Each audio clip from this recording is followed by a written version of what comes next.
So, you all have seen them. The perfect lawns with perfectly green grass and nothing else.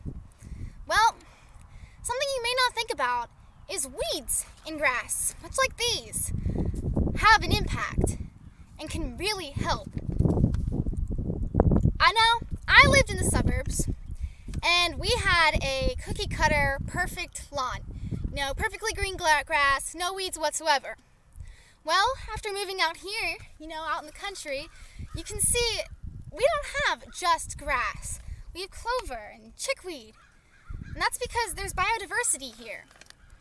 And I've come to realize that is really important. So I'm going to talk to you guys about biodiversity in lawns and how they are easier to keep, maintain, cheaper. They promote healthy pollinators and feed wildlife. And most of all, they prevent erosion. So you're probably wondering, what is biodiversity? Well, in lawns, or really in general, according to Eco-Enclosure, the author is Francesca Singer, who's a botanist and landscaper.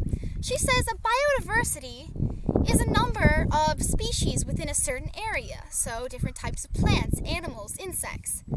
Now, a monoculture area is like a biological desert, and this only has maybe 1, 2, 3 different organisms in it, and those are very susceptible to pests and diseases. That's not great now, is it?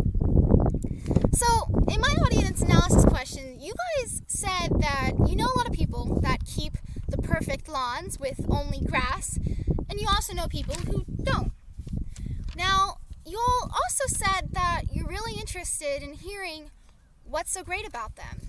Why should you keep them? Why do you want to think about that in the future? Well, biodiverse lawns are easier and cheaper to maintain. Weeds grow anywhere. That sidewalk, free real estate.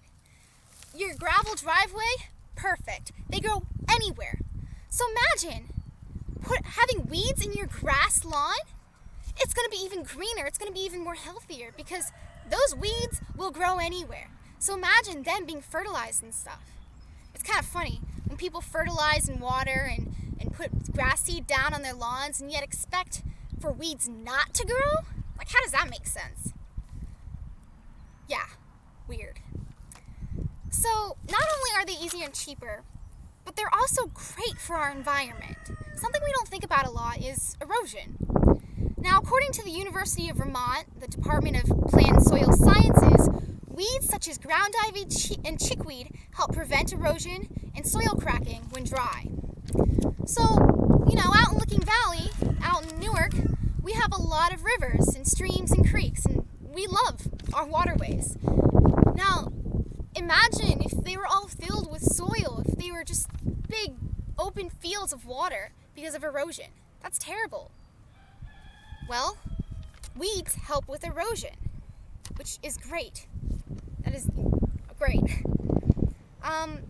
Finally, the last thing I'm going to talk about is pollinators and other wildlife. Now, birds, they will eat weeds because certain weeds, like pigweed and chickweed, produce seeds. Birds like seeds, obviously.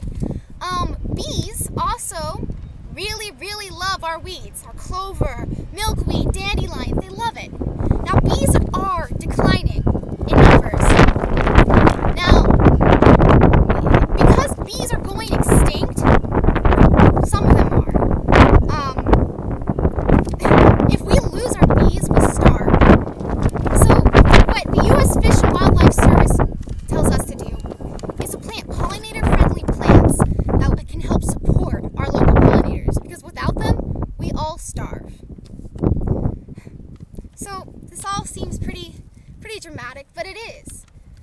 Weeds are very important to our natural ecosystems, and I mean, seriously, there's no reason not to. Like, just stop fertilizing your lawns and stop putting down all the grass seed when you could grow plenty of weeds that have a benefit instead of a harmful effect. Weeds are not ugly and they're not pests, they're beautiful. Look at this field behind me. This is covered in weeds, but it's beautiful. It's serene. So next time you go outside, look at your lawn.